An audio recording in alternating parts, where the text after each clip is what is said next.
A bombshell claim has sent shockwaves through the Trump family as bombza Jasmine Crockett has made a statement about Ivanka that has visibly put even President Trump on edge. Could the story we thought we knew about their relationship be hiding a truly shocking secret? The chamber was already buzzing that day, a palpable undercurrent of tension filling the air. This wasn't just another routine session. Everyone present sensed something significant was on the cusp of unfolding. Lawmakers shifted restlessly in their seats, whispering amongst themselves, exchanging uneasy glances. The topic being debated was heated, certainly, but no one could have predicted just how astonishing the proceedings were about to become. Then, Jasmine Crockett rose to her feet. Crockett has never been one to mince words or shy away from a confrontation. She carries herself with an undeniable presence, sharp, direct, and supremely confident. The kind of individual whose very demeanor signals that when she speaks, people truly listen. That day, her gaze swept across the room, lingering momentarily. On the section where Trump's allies were seated, she held her pause, allowing the low murmur of conversation to gradually fade into an expectant silence. The silence in the chamber grew heavy, almost suffocating. And then she spoke. Her voice was steady, controlled, yet undeniably firm. It made a statement about Ivanka Trump that profoundly challenged the public's understanding of her role in relationship to the president. The words landed with an undeniable visceral impact. At first, no one moved. It was as if the very air had been sucked from the room. Some froze, mouths half-open in disbelief. Others shifted uneasily in their chairs, clearly unsure if they had heard correctly. A few offered nervous, almost reflexive laughs, but the tension didn't ease. It only thickened. The assertion was clear, precise, and meant to be taken with utmost seriousness. Crockett wasn't speculating or joking. She spoke deliberately, leaving no room for ambiguity. Whispers erupted throughout the chamber, a sudden cacophony of hushed voices. Lawmakers leaned toward one another, covering their mouths as they spoke, their eyes darting nervously toward Trump's section. Reporters scribbled furiously in their notebooks, pens scratching rapidly across paper.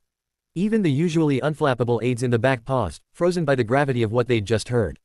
Trump's allies shifted uneasily, a few muttering under their breath, but no one immediately challenged her. The weight of the claim was too potent, too clear-throated, unusual, too utterly unexpected. Crockett, aware of the ripple she had caused, didn't falter. She didn't soften her stance. Instead, she leaned forward slightly, her voice firm as she added. And for those who have doubts, understand this. I have official documents to support my statement. The reaction was immediate. Official documents, not rumors, not speculation, but evidence. This was no longer just a dramatic line in a speech. It was a major assertion that demanded immediate attention. People turned to each other, eyes wide, whispering urgently. Some immediately demanded to see the evidence. Others shook their heads, insisting it couldn't possibly be true. Yet Crockett remained utterly composed, almost as if she had been waiting for this exact moment.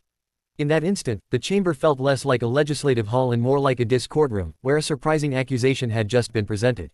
It was a stage where a single statement could shift the entire conversation. Her power wasn't in the volume of her voice. It came from the silence that followed each word, the way people collectively processed what she had said. And as the whispers grew, a single, unsettling question hovered over the room. What if she was telling the truth? Trump's previous controversial remarks about Ivanka were already public knowledge, deeply ingrained in the collective memory.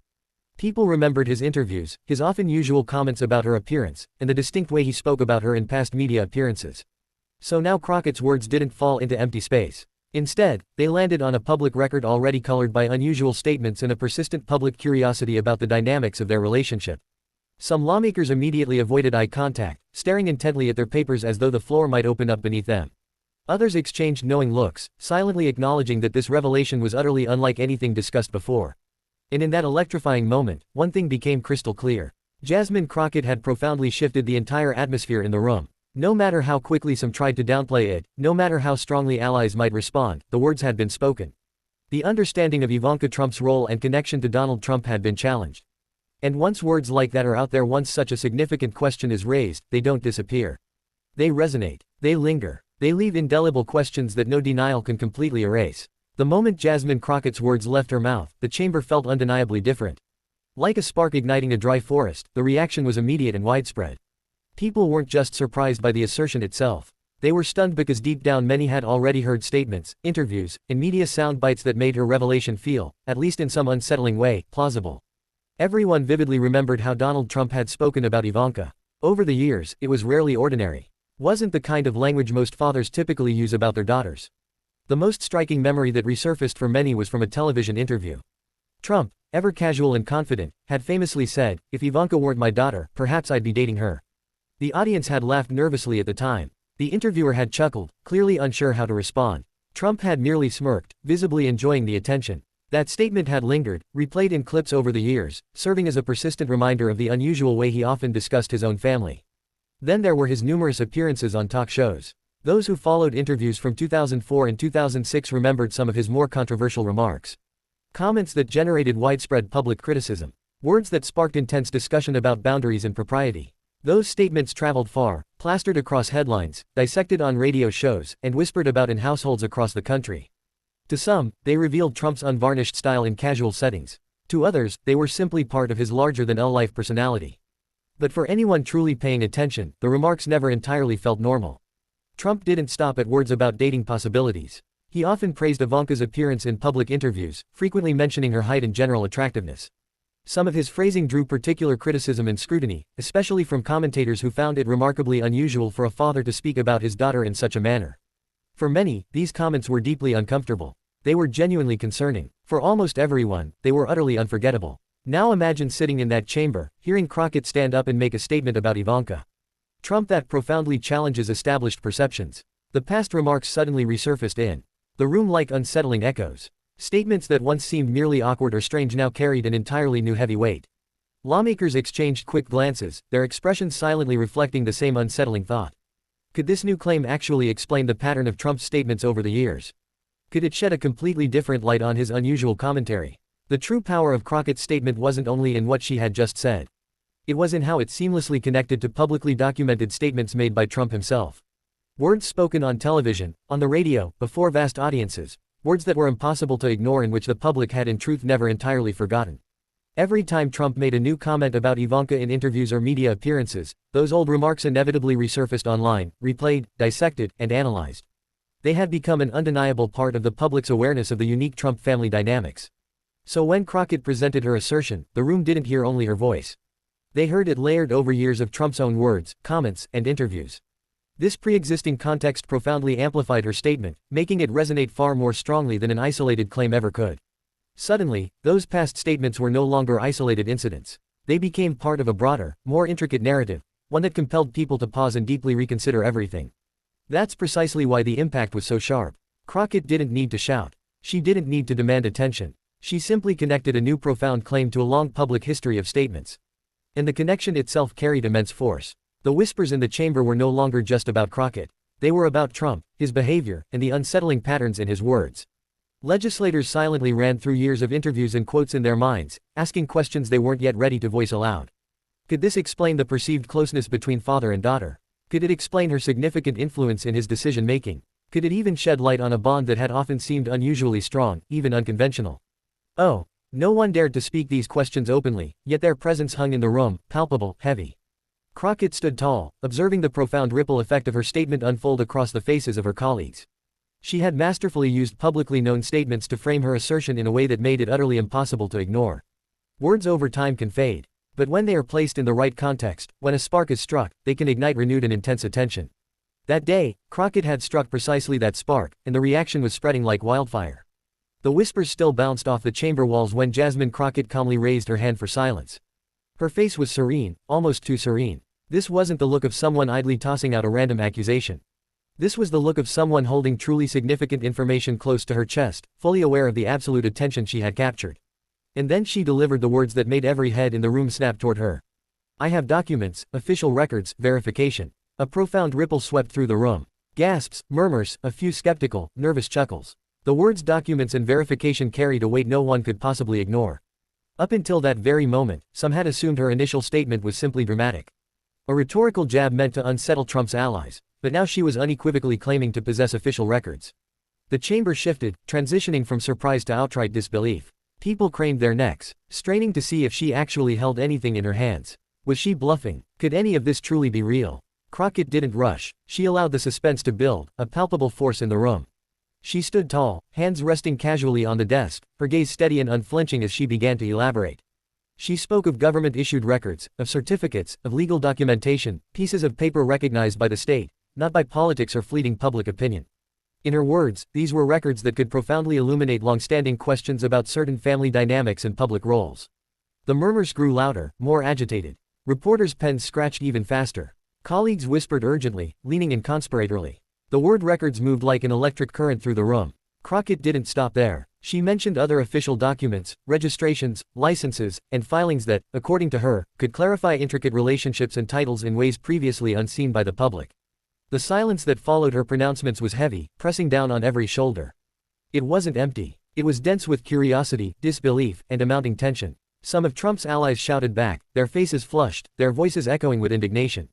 Falsehoods. One cried. Another dismissed it as nothing but political theater, but their certainty sounded strangely shaky, as though even they were unsure just how far Crockett was prepared to go. Crockett didn't flinch. She looked directly at them and repeated with unnerving calm, "I have the documents." Her unwavering certainty rattled even the most hardened doubters. All eyes instinctively turned toward Donald Trump. He sat rigidly, jaw clenched, clearly attempting to maintain an impossible composure under the harsh chamber lights. His advisors leaned in, whispering frantically and gesturing urgently. It was clear this had swiftly shifted from mere political noise to something that demanded immediate serious attention. And yet Crockett pressed on. She described the records not merely as proof but as crucial pieces of a much broader story, one that she implied explained intricate patterns of public perception and influence. She painted a vivid picture of carefully managed appearances, suggesting that what the public had seen didn't necessarily tell the full underlying truth. She didn't wave papers dramatically in the air. She didn't need to. The mere suggestion of their existence was enough. The room buzzed with a torrent of new questions. Where did she get these records? Were they authentic? Who else might know? Even hardened skeptics couldn't ignore the profound weight of the assertion. The seed of doubt had been firmly planted, and doubt once sown grows at an alarming speed. Some lawmakers remained utterly frozen, staring blankly ahead. Others leaned in conspiratorially to whisper to colleagues. The press gallery hummed with a frenetic energy, cameras clicking, recorders running nonstop. And through it all, Crockett remained perfectly poised, a faint, almost imperceptible trace of satisfaction in her eyes. She didn't need to present every single document on the chamber floor. She only needed to suggest the tantalizing possibility enough to make people imagine. Enough to make the entire room question, enough to keep attention irrevocably fixed on the unfolding story. She knew was the true power of official records. You don't always need to show them. The mere possibility alone can irrevocably shift perception, provoke deep thought, and spark widespread conversation. And that day, Jasmine Crockett did precisely that. As the chamber buzzed with the sheer weight of Jasmine Crockett's words, a new fundamental question began to coalesce in every mind. Why? Why would anyone go to such extraordinary lengths to meticulously manage their public image? Why keep something potentially controversial, hidden, obscured from public view? Crockett's voice, steady and sharp, cut through the escalating murmurs. You want to know why? She asked, her eyes sweeping across the rapt room. I'll tell you why. The room collectively leaned in, captivated. She began to paint a compelling picture, not about personal scandal, but about carefully constructed public perception. According to her, the underlying focus wasn't simply family, was about strategy, influence, and the absolute control of the narrative. Think about it, she said, raising her hand for emphasis. What wins sympathy? What earns trust? A politician with a supportive, seemingly conventional family standing firmly by their side. It looks wholesome. That looks relatable. It looks safe. Heads nodded, even among those hesitant to admit the obvious. The image of Trump with Ivanka consistently by his side had been a fixture for years on campaign trails, at business meetings, even inside the White House. The smiling daughter supporting the father was a picture meticulously framed for public consumption. But Crockett continued, imagine if that picture were different. Imagine if the actual story behind that image weren't what the public assumed. The words landed heavily, undeniably. The chamber went silent, a new, profound realization dawning. On many, suddenly, the carefully crafted image of the family could be seen not as organic, but as a deliberate, calculated strategy. Questions that had once seemed irrelevant now demanded serious consideration. That, Crockett said firmly, is precisely why appearances matter. That's why narratives are so diligently managed. She meticulously broke it down piece by piece like a seasoned prosecutor laying out irrefutable evidence before a jury. Her first motive, shaping public perception. Families, she explained, are powerful political symbols. Politicians are judged not just by their policies, but by the carefully constructed story their families tell. Supportive traditional family unit creates warmth and relatability. A complicated, unconventional image, however, invites uncomfortable questions and intense scrutiny. Her second motive, controlling the narrative. By meticulously managing the public's perception, a politician can dictate precisely how their story is told. The media and the public are expertly guided toward the intended message, ensuring the image remains pristine and any difficult questions remain muted. Her third motive, minimizing scrutiny. Complex stories inherently invite examination and often unwanted intrusion. Simplifying appearances and adhering to a familiar, reassuring narrative shields the individual from unnecessary controversy and damaging speculation. Her fourth motive, creating a protective image. Strong conventional family bonds are culturally revered, making questioning them seem almost taboo. Carefully curated public images can effectively discourage critics and subtly soften opposition. Her fifth motive, social acceptance. Traditional family images deeply resonate with broad audiences, conveying cherished values and a sense of stability. A consistent public presentation helps to maintain crucial support and deftly avoid unwanted judgment. Crockett laid it all out like intricate puzzle pieces snapping perfectly into place. Each motive built seamlessly on the last, revealing not a sensational scandal, but a coldly calculated approach to influence and perception. The chamber grew restless. Some shook their heads, still unwilling to fully believe it.